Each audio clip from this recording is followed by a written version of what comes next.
Hi, Yakko Warner here, disguised as an old guy from Michigan with my very best friend in the whole world, Joe. Say hi, Joe. Hi. No, say hi, Joe. Hi, it's Joe. Yeah, see, that's what, no, say hi, Joe. Hi, Joe. Yeah, see, that's what I said. Hi, Joe. Anyway, because he likes all these crazy characters that are banging around in my melon, we're going to do this. Hi, I'm Carl Weezer. Hey, Joe, are you going to finish that croissant? Sure. Sure, why not? Joe's a good player. Hey, God, Joe, you're here. And look, so is this little girl who's all pink. Narf. It's so exciting. And, of course, we know that Joe likes Animaniacs. You get free tickets to the water tower, Joe, the rest of your life. As long as you don't get arrested climbing up the ladder. Okay. All right, we don't need that. Okay. And, of course, I'm Raphael and Donatello and Mark Chang and a bunch of other critters. Oh, and Snowball. Where are my testicles, Mark? Joe. How about that? Anyway, go Bears. Yep. Go Cubs. Go White Sox. Go Blackhawks. Go Bulls. And go Joe. Okay. See you later. Thank you. You're welcome. You'd better, or else I'm gonna get sarcastic. He's in an old mansion on Green Street near 10th. He's got a master control for all the mousers there.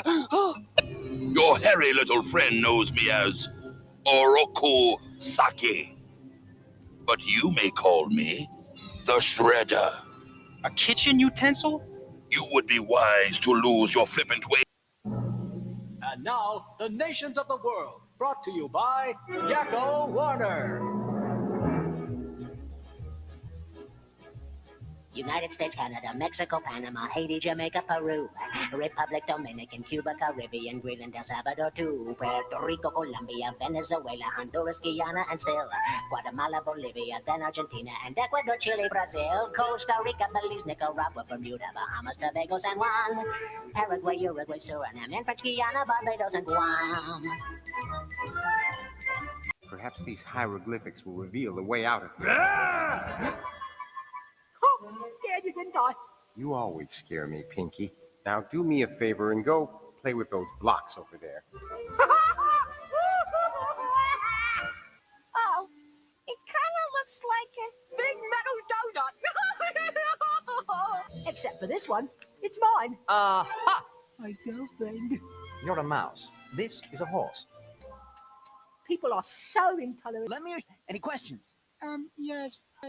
Are you going to finish that croissant? Knock yourself out. You have brought the wrath of Earth upon us. Give Miss Make back. It is my birthday, and I am a man now. I will not relinquish my love. I challenge the Earth, punk, to ditch a fat. I accept. What kind of chocolate-eating, cookie-crunching, flower-dancing horror is ditch a fat? I'm sorry, I sneezed. I meant to say, Death Combat!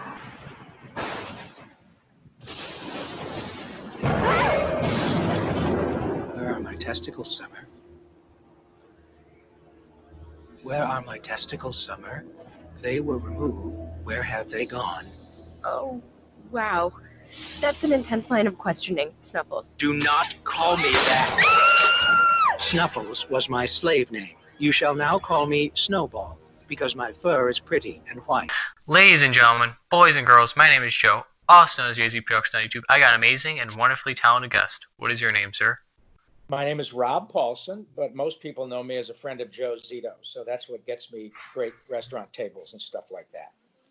Thank you, Mr. Paulson. I got a couple of questions for you, if you don't mind. Please, fire away, bud.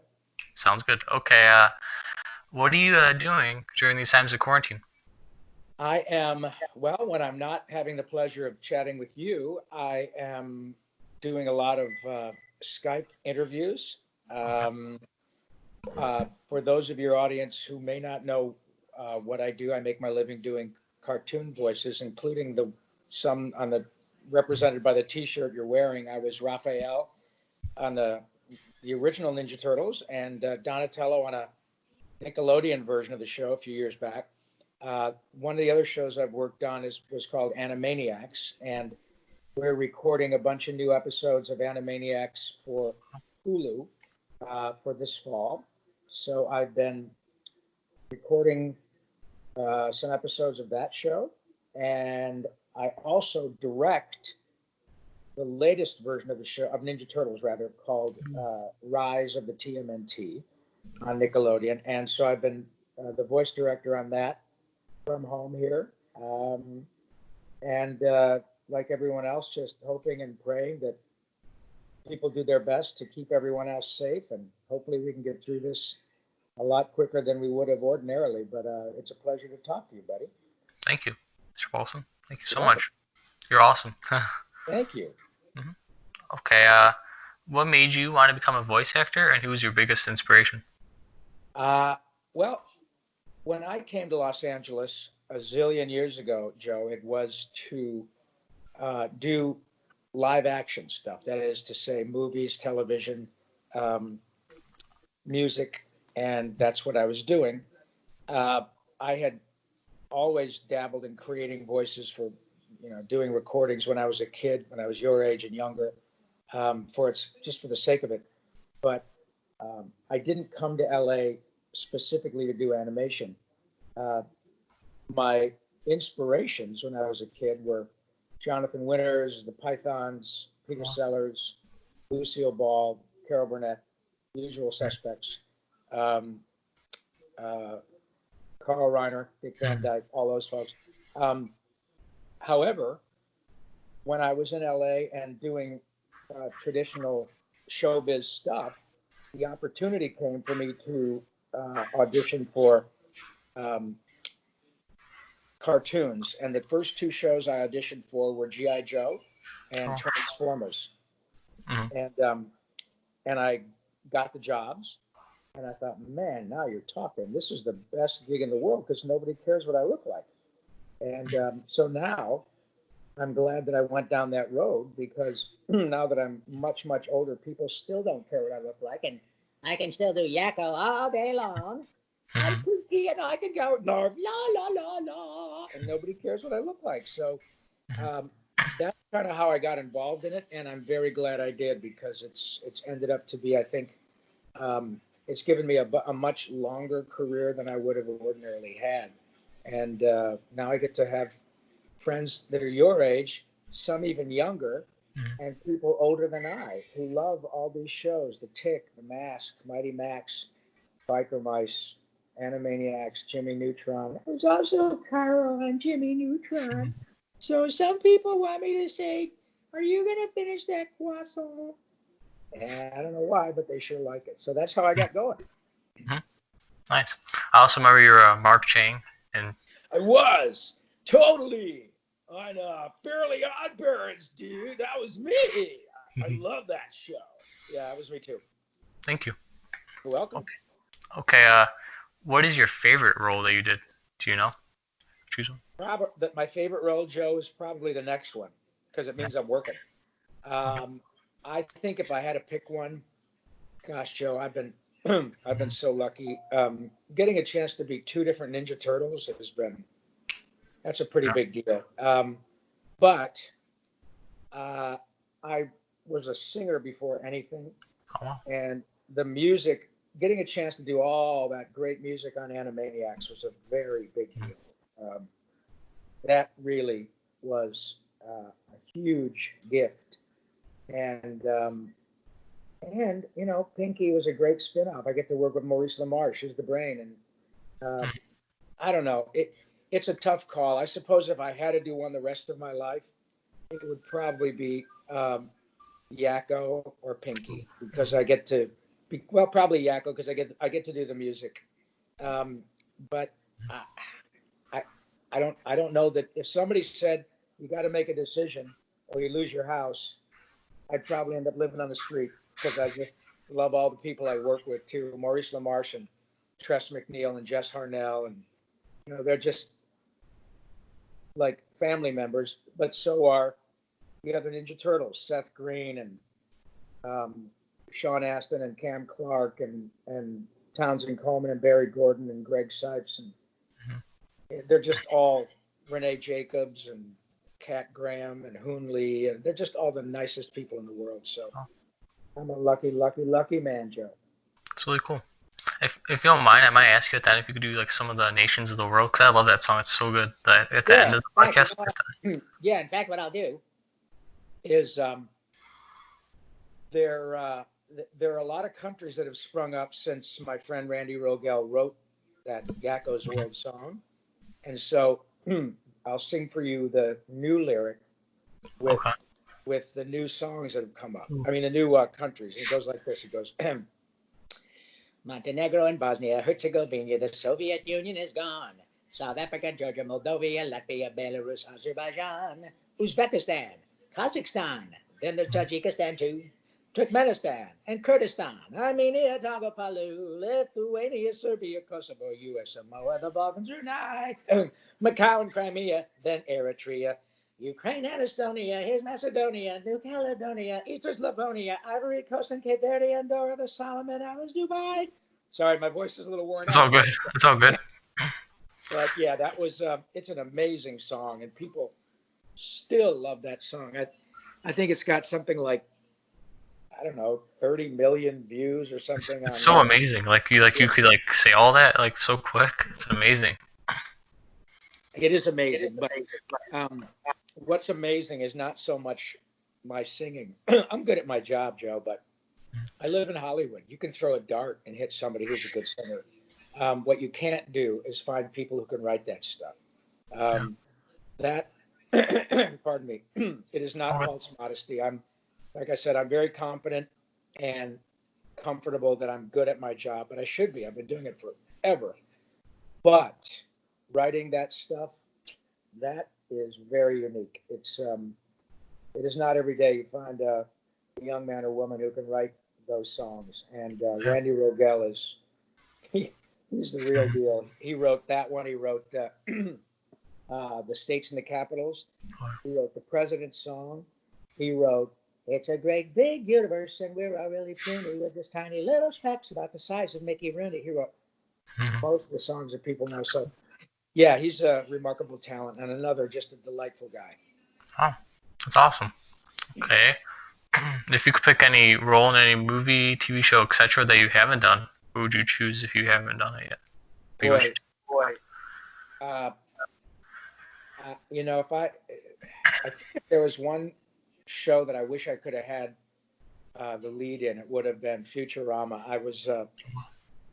I had a couple of callbacks for that show, and ultimately the producers hired Billy West, and they made exactly the right choice. Billy is fantastic in Futurama because he's not only Fry, he's Zoidberg and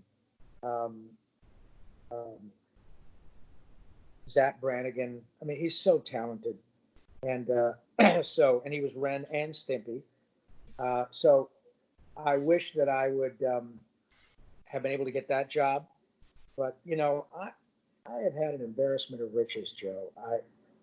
I'm still not done. I'm working pretty much every day, and already I've had Turtles twice, Animaniacs, Pinky and the Brain, Jimmy Neutron, Fairly Odd Parents, Cat Scratch, Mighty Max, Biker Mice, The Tick. I've done a lot. Johnny Quest, Smurfs. I've been doing it for 35 years. So I've had a very, very good run, and I'm really fortunate. Awesome. And also, you were in Rick. I remember you were in Rick and Morty too. I got to say the immortal words, "Where are my testicles, Summer?" That's pretty cool when you can start off your gig on a new show by asking where your testicles are. That's a great little critter, that Snowball guy. People love that little guy. Awesome. Okay. Over the years of your career, do you still keep in touch with your directors, co-stars, etc.? Oh, all the time. Yeah, I talked to Maurice LaMarche, my friend the Brain. I talked to him 2 days ago, and I'm going to talk with Randy Rogel, the writer of Yakko's World. I'm going to speak with him today at 3:00 here in LA. Tress, who's Dot, I talk to her all the time. Yeah, I just talked to all three original Turtles the other day. Townsend Coleman, Michelangelo, the guys from your shirt. I just talked to all three of those guys the other day. Renee Jacobs, who is April O'Neil. I just heard from her this morning. So yeah, we all keep in very close touch. When you're able to work on something, Joe, that becomes a part of the culture, it really is the benefits go far beyond just a paycheck.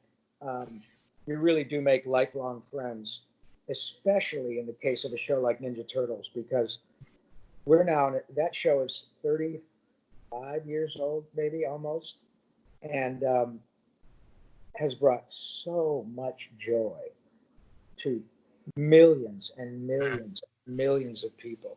So being able to work on something with the same group of people and living long enough to see how deeply people respond to Ninja Turtles and the stories that people tell me about how Turtles got them through a difficult time or continues to help them, and their children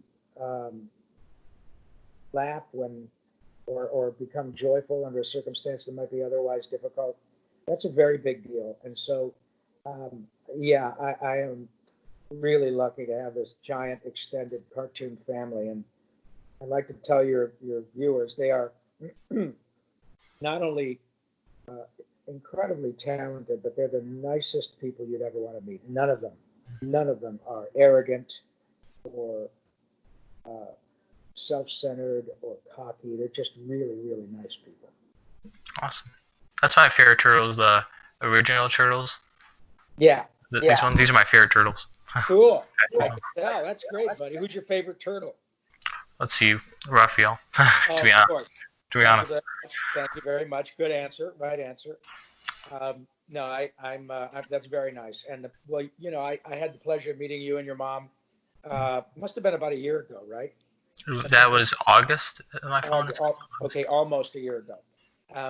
Briefly at the at O'Hare, I think, and we were there for C2E2, which of course has been canceled for this year. But it's really remarkable how many times we, go all over the country and the world, and there are people just like you in Belgium, in Russia, in Finland, in South Africa, in Australia, in Taiwan, in Singapore. It's everywhere who love Ninja Turtles. And so I really like being part of that whole joyful experience. It's great. Awesome. Turtles forever. Yeah, baby. Cowabunga. Yeah. Okay. Who is the coolest person you've worked with?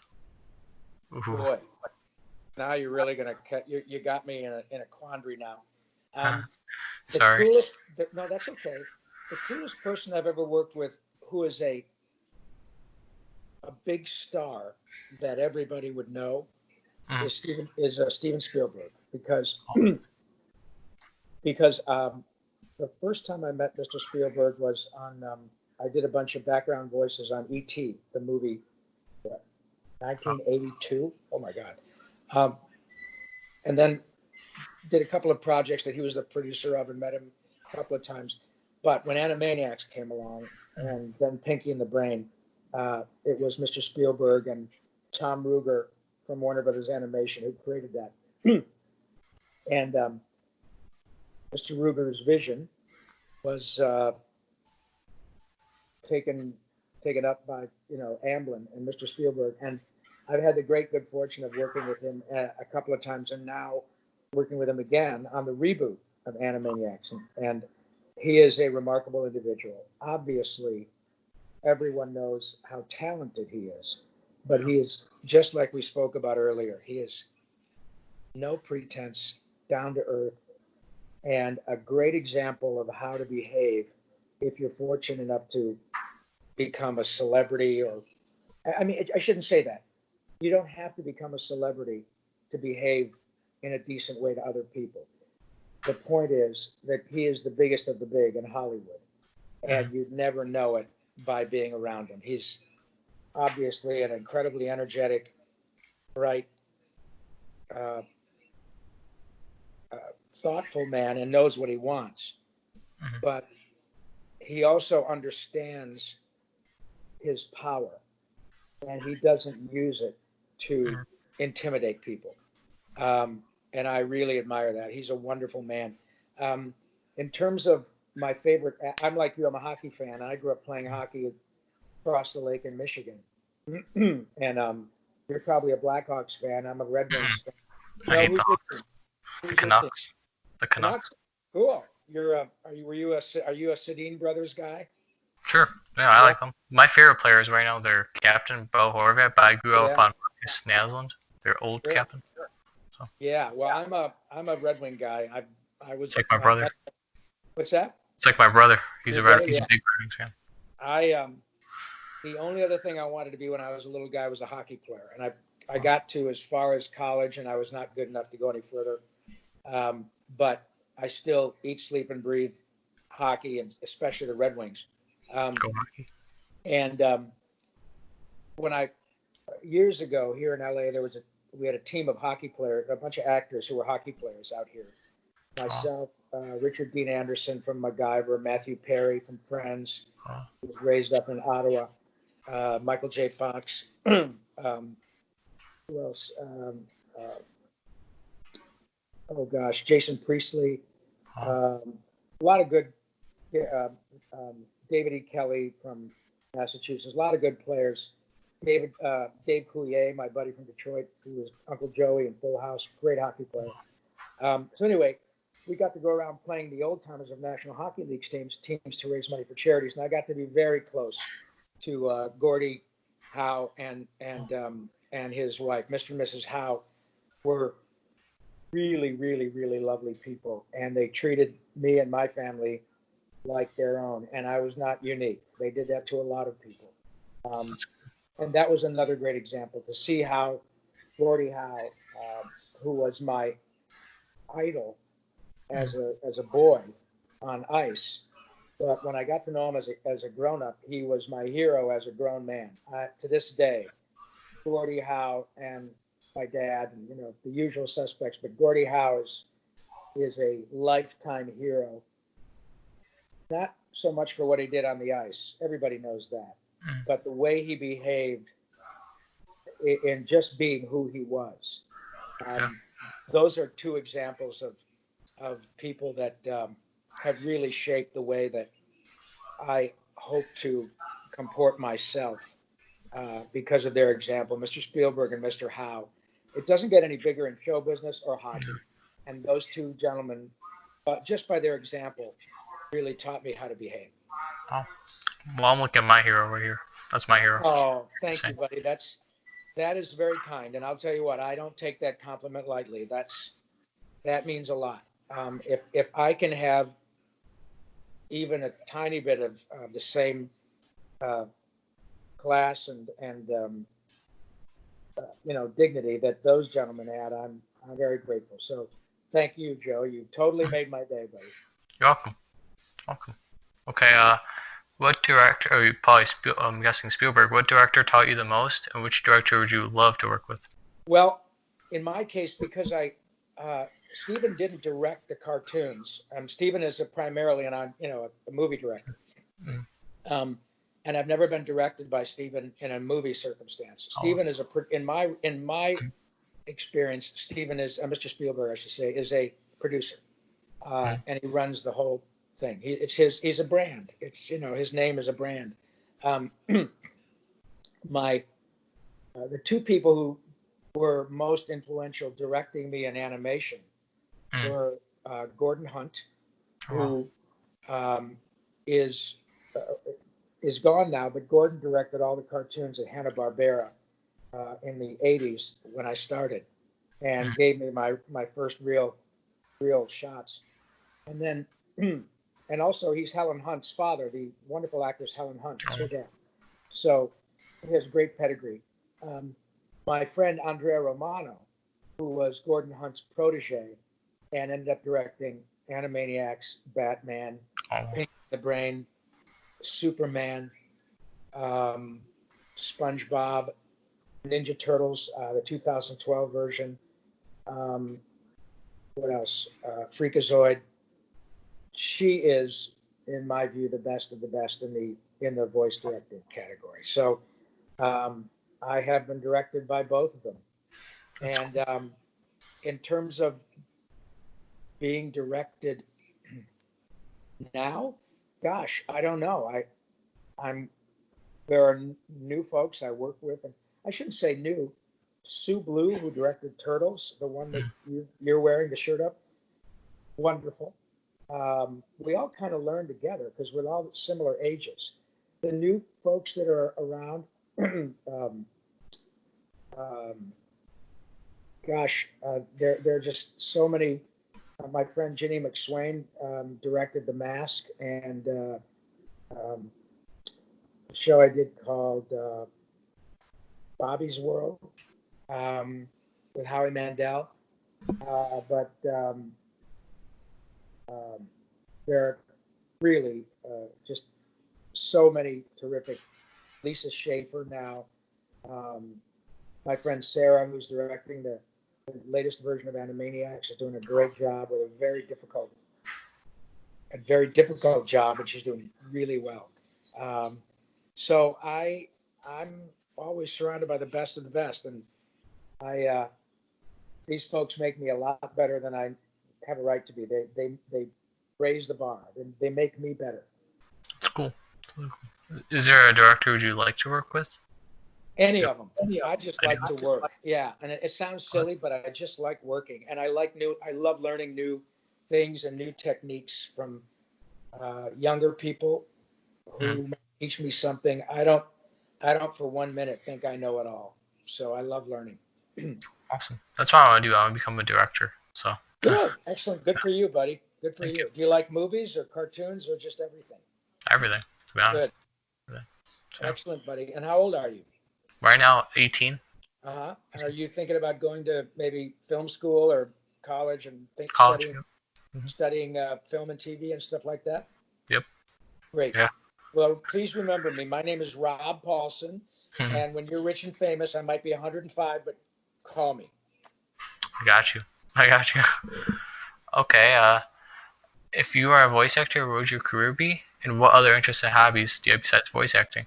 Well, like I said, the only other thing I wanted to be was a hockey player, but I learned really, really early that as much as I love that game, and I still like to go around and bang around with my buddies on the ice, but as much as I love hockey, it wasn't meant to be. And I think if I weren't an actor, I probably, I truthfully might have gotten involved in the hockey business. I might have become a coach. I might have found a way to become involved with the National Hockey League because I have a lot of friends now who work at the NHL, and they're not players. They're in logistical and management areas. And so I know that not everybody gets to be a player, but there are very, very good coaches who were never players in the NHL. Scotty Bowman, great example. So I probably would have gone down that road because I really, really, really loved hockey. I still do, but of course, it's not my living. Now I'm just a diehard fan. The other thing that I really love is cars. I don't know that I would have been involved in selling them. I mean, my driving forces when I was a kid, no pun intended, were things like most kids. And I found a way to make a living at one of them, actor, hockey player, race car driver. Kids say that stuff all the time. And I did it. I'm able to be an actor. But the other things that really still excite me are race cars and hockey. Yeah. I don't know what else I would have done. I really don't. I might have, if I went to college, I did for a little bit at the University of Michigan, but dropped out to go into show business. But if I'd stayed in college, I truly don't know. I'm fascinated by biology and medicine. Maybe I'd have been a doctor, maybe, but I don't think I have the discipline. I have the discipline to continue to improve in my career now. I practice stuff every day, because it makes me happy. I don't know that I would have had the discipline to do the book work to become a doctor, but it definitely interests me. So thank God I don't have to worry about it, because I'd have probably been living in a refrigerator box under an overpass. I'm pretty lucky. Okay, Dr. Paulson. I'm just kidding. Yeah, thank you. I like that. I like the way that sounds. Paging Dr. Paulson. Then I can say, hello, nurse. Dr. Yakko Paulson. Yeah. Perfect. Okay. What was the craziest thing you've ever had to sign? Craziest thing. Craziest thing that I've ever had to, I'm sorry, what? Oh, good. The craziest thing you've ever had to sign. Sign a boob. Oh my gosh. Yeah, a young woman. Oh my gosh. Yeah, and by the way, let me qualify that. That's first of all, I shouldn't be so cavalier. The reason I said boob was because the young woman who asked me to sign it said, "Would you sign my boob?" So I was the boob. I was the boob who signed the boob. But when I say that, it wasn't like full on take off my shirt. Okay. Yeah. However, I will never do it again. The circumstance was not as embarrassing as it sounds to either party. It was at a Comic-Con. Oh, wow. I think it was in Australia, if I'm not mistaken. And it was a young woman who was very sweet. And she said, "Mr. Paulson, would you sign my boob?" And everybody, all her friends were around her laughing, guys and girls. And I said, "Of course." So I signed, right up here. But I thought, oh my God, it's a Sharpie. I just signed like this. Everybody got a kick out of it, including the young woman. And so that doesn't normally happen to people like me. I presume it happens more to rock and roll stars, people who are in different states of consciousness. I don't do that a lot. So that was the strangest thing. I did it once. I've had people, a Ninja Turtle sleeping bag once. I've had a number of people who sign. They'll have like a Raphael or a Pinky or a Yakko tattoo, and they'll wait to meet me or my friends who are the original voices of a particular character, and they'll ask me to sign my autograph underneath the tattoo, and then they'll go back to the tattoo artist and have my name tattooed, the autograph underneath the character. I've done that a few times, and it's always, at the same time it's flattering, it's a little disconcerting because I can't think of anybody, even as much as I admire Gordy and do admire Mr. Spielberg. Yeah. I can't imagine having their signature tattooed on me permanently, and then if I don't want it anymore, it's really tough to get off and it hurts. Yeah. So I can't think, that doesn't make sense to me. But you know what? Honestly, Joe, it's not my business. It doesn't really matter if it makes sense to me. If it makes sense to another person and it's not, like I'm going to take off my pants, would you sign my butt? I'm not going to do that. Yeah. But if it's something that means that much to someone and I can honor their request, who am I to say it's ridiculous? Just because it's not for me, it's something that they have gone so far out of their way that they've determined that this is something they really want. And what it ultimately is to me, like you chatting with me today, this is a privilege. I'm so honored that something that I have done in my life that I have been paid for and derived enormous joy from affects someone so deeply that they would say, "No, Mr. Paulson, I want you. I like Raphael, but I want the guy who did it because you made a difference in my life." That's a big deal. And while I find it a little odd, I have to really accept that compliment. It's a very big deal that somebody wants to take the time, like you, to chat with me. It's a very big deal. So I'm grateful. Thank you, Mr. Paulson. You're welcome. I guess things are crazy down under, right? Dude, I'm telling you, you know what, Joe? The great thing about this, I've been alive long enough. I'm 64 years old. So I'm been alive long enough now to see I was alive when John Kennedy was shot. I remember I was in kind of the last draft class that might have gone to the Vietnam War. Oh, man. I just missed that, so I remember the Vietnam War clearly. I remember riots in Detroit in 1967, not unlike what we've just experienced. And I'm in a position now that when you know, we use that term a lot, Joe, that we're all in this together, and especially with COVID and the fact that it affects people and infects people all around the world. There has never been a time in my lifetime where that phrase is truer.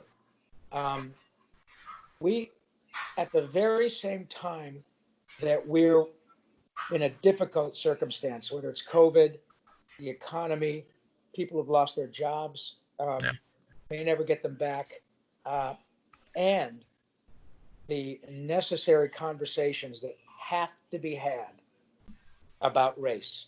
They have to be had. Your city, or not where you live, but Chicago's had a very difficult time over the last few years. Detroit forever, New York, everywhere.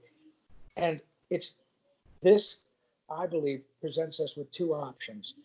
We have an opportunity to really make a difference, to really hear and listen to those of us who have been screaming about certain things forever. And I believe it's incumbent upon those of us who are really keen on helping to take the time to listen. It doesn't mean I have to be embarrassed because I'm a white male. I am not. I'm not embarrassed to be who I am. But if I didn't take advantage of the opportunities that were presenting themselves now to listen to what Black folks, Native American folks, Asian folks, people who have had a different experience than I, if I don't take the time to listen, shame on me. That's something about which I should be ashamed. I'm not ashamed of who I am right now. But I would be not a good man. I would not be living up to the examples that were set for me by Gordy, by Stephen, by my parents, if I didn't listen, if I didn't take the time to be sympathetic and empathic, to try to find some common ground. And that's what I think this opportunity affords us. This is the premier example of we're all in this together. We're talking, what, 2,000 miles between us, 1,800 miles, like that.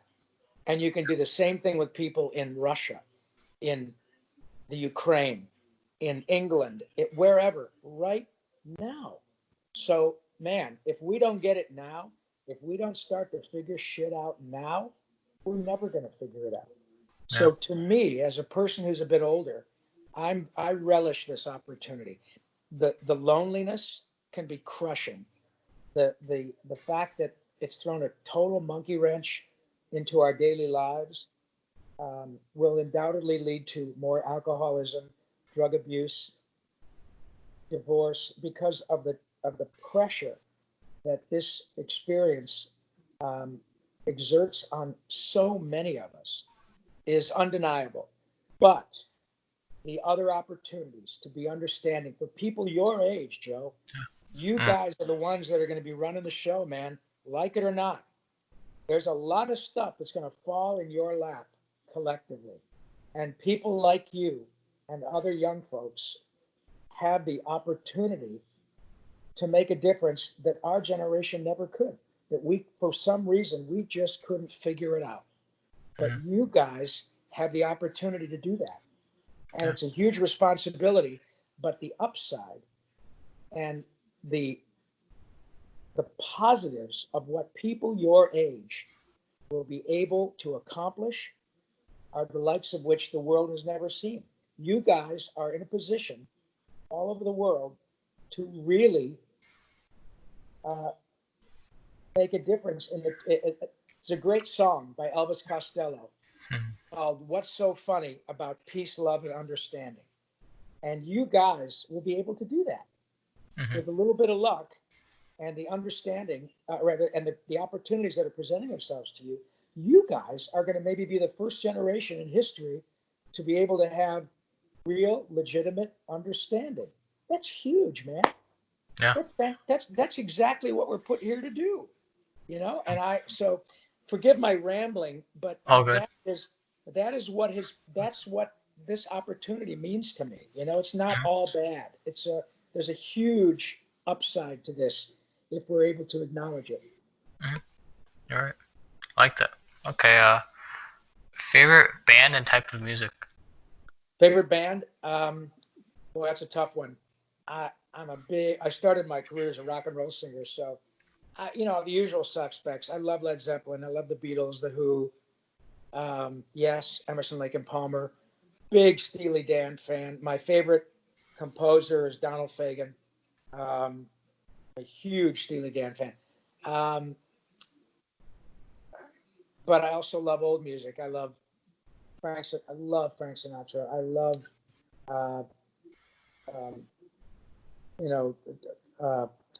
Tommy Dorsey, Glenn Miller,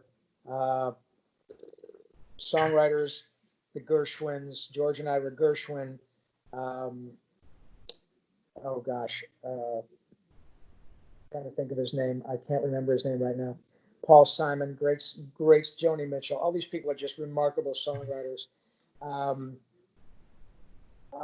He wrote Accentuate the Positive, Eliminate. He wrote Moon River.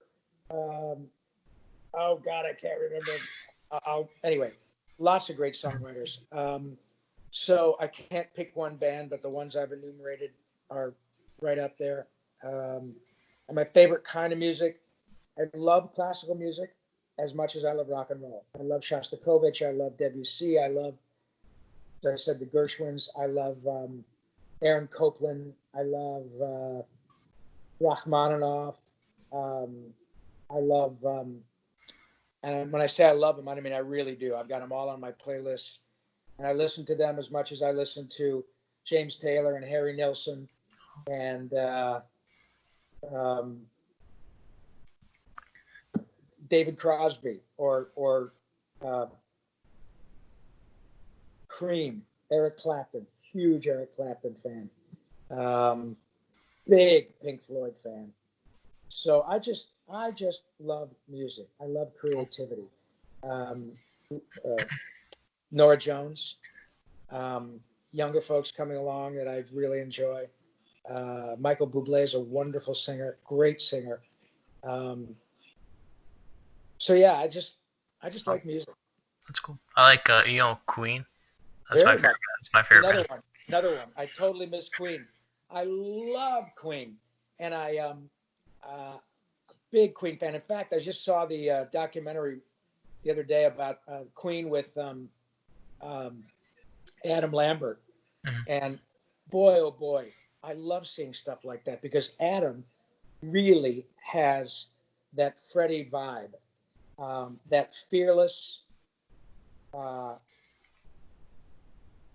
ambiguous, sexually ambiguous, fearless, unbelievably unique range, and really gets the ethos of Queen. And I loved Queen a few years ago, 10 years ago, they did a tour with Paul Rodgers from Bad Company, who's also one of my favorite rock and roll singers of all time. And Brian May and Roger Taylor are contemporaries of Paul Rodgers. And they did a tour with Queen and Paul Rodgers, and they did an album together too. And it was great, but it was more an evening of great music from two different acts. Adam Lambert with Queen is the closest iteration that I could see of what Queen was like with Freddie, because I was a fan of Queen when I was your age. I was a huge fan, and clearly remember when Freddie died. So you really haven't gotten to see Queen live with Fred, and I did, and seeing him with and seeing those guys versus Adam. Adam is the real deal. It's remarkable. If folks get a chance to see Queen with Adam, it's unbelievable. He really gets it. Yeah, it's and Brian May Roger would tell you the same thing. It's crazy. Love Queen. Yeah. Good. Yeah. And you have excellent taste because the movie that with Mike Myers and what was it? Oh, Wayne's World? Yeah, Wayne's World. Wayne's World. Because you got to have Stan Mikita, hockey player, and Queen. Oh, it was great. I love it. And I got to work with Mike. Not to work. I played hockey with Mike Myers many times and pickup hockey in LA because he's a big Leafs fan. And so we played pickup hockey together many times. Great guy. Awesome. We're not worthy. That's funny. That's right. We're not. I don't know Dana, but I know Mike. He's a great guy. It's really cool. Okay. I think you mentioned this earlier. Favorite sports and favorite teams from those sports, like from each maybe sport. My favorite sport is hockey. My favorite team is the Red Wings. But I'm really all about. I love sport in general. My favorite motorsport is Formula One. I love Formula One. Okay. I eat, sleep, and breathe the Red Wings. But I love hockey, and I don't. As much as I'm sad that the Red Wings really suck right now, I've been in that circumstance before because I'm older, and I've seen them go from being right in the dumper to drafting Steve Yzerman to winning a bunch of cups, and now being in the dumper again, but having Steve back. It's fantastic. So maybe before I die, I'll see him win another cup. But I was a big fan of hockey when there were only 6 teams. Oh, the original 6. So, yeah. And so what I love is seeing how the game has really taken hold down here. I love the fact that the cup has been won in LA and the cup has been won in Florida. And it came close to being won in Nashville. I love that.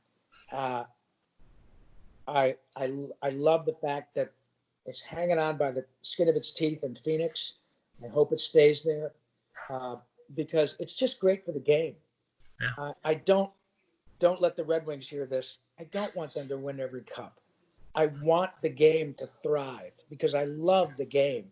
And for my money, it is the best game in the world because it combines unbelievable skill with stamina, toughness, vision, brains. You can't be stupid and be a really good hockey player. You can be stupid and be a goon and be out there to beat the shit out of somebody. But even then, to be a good, tough player and last, in my opinion, you can't be stupid. You know, you got guys like Gordy. Gordy was the toughest of the tough, but he was also saw the ice brilliantly. Wayne Gretzky had, and you got guys like Crosby, who's a pretty tough guy, can take a shot. Big, strong guys who can play the archetypal power forward now, like Patrick Kane, or like what's his name? The guy from Toronto used to play in Tavares? Yeah, John Tavares. Great example. That guy is fast. He's strong. Claude Giroux in Philly. These guys are badass, tough guys. So, and they're not stupid. You know what I mean? So that is not, and please don't misunderstand. I love football. And even the offensive lineman positions are very nuanced at that level. But to become, it's not dissimilar to soccer, but hockey is a lot more legitimate collision, right? So I just love hockey because it really exemplifies everything I think I like in sport. It's so fast, and I was a good player in high school. And my career was over when I was your age. But when I got to play hockey with a bunch of guys who used to play in the NHL, and then I would get to play with them, in a charity game. And every now and then, I'd get to play with guys who were just out of the league for a year or two.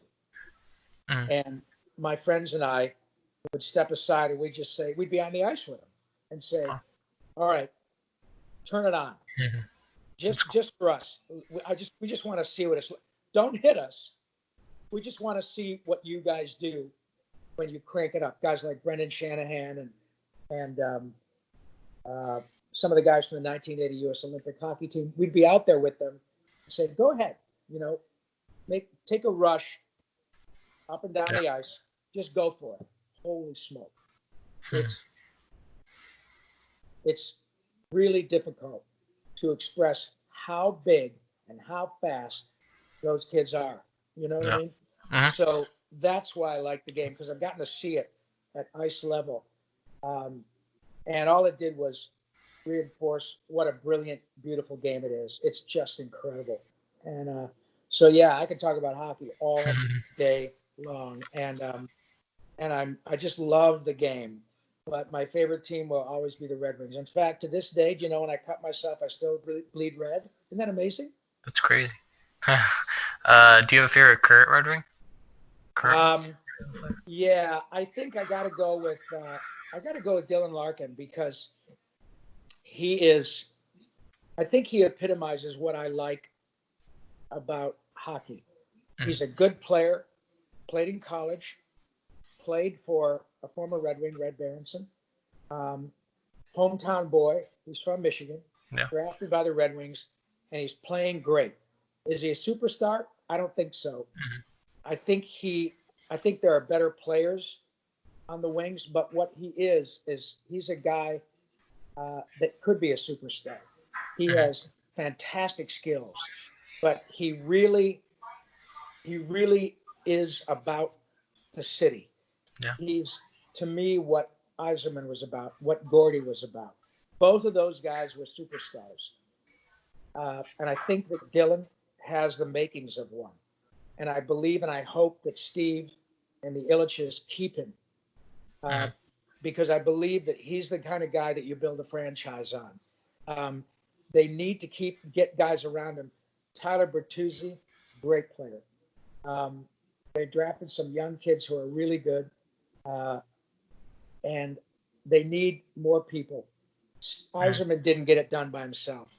They brought in Fedorov. They brought in Konstantinov, all the Russian players. But then they also brought in Brendan Shanahan. And, Nicky Lidstrom. So they have the nuts and bolts there. But Dylan Larkin is the heart and soul of the Red Wings. And I believe he's really the future and has all the makings. But I love him because he's like Al Kaline. He's the heart and soul of the Tigers. Barry Sanders, the Lions. I'm wearing my Lions hat right now. They suck. But Barry exemplified the spirit of Detroit. I'm sorry, I'm losing my train of thought because we're talking about hockey. But the quarterback for the Lions now, Stafford, Matthew Stafford. Yeah, Matt Stafford. Jesus Christ, there is nobody in the league who has gotten up more and tried harder to bring at least a playoff game to the Lions, but they don't surround him with anybody.